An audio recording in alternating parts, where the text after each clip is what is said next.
for his release. Joining me now, Marie Harf, Deputy Spokesperson for the State Department. All right, Marie, I first met you face-to-face almost exactly a year ago in the State Department at Foggy Bottom. I'd come down to Washington to interview John Kerry, and it was about a push from the State Department and the White House for possible military strikes against Bashar al-Assad.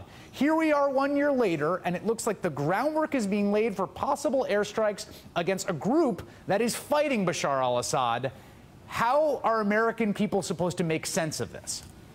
Well, I remember that day well, Chris, and I'd make a few points on that. The first is that we will not be working with the Assad regime or coordinating with them to fight ISIS. They are not the answer to ISIS. They are the reason that ISIS has been able to grow in strength. They've been able to flourish. They've allowed them to move freely back and forth to Iraq. So on the one hand, while they may be fighting ISIS in places, on the other hand, they have allowed them to grow. So we are very focused right now on how we, working with other partners, whether it's the Syrian moderate opposition, as you just mentioned, the Iraqis, the Kurds, working with those partners to take the fight to ISIS. We're not going to be working with the Assad regime. But isn't war zero-sum at a certain level? The enemy of my enemy is my friend. I mean, if in fact you bomb ISIS, do you not then ergo strengthen Assad?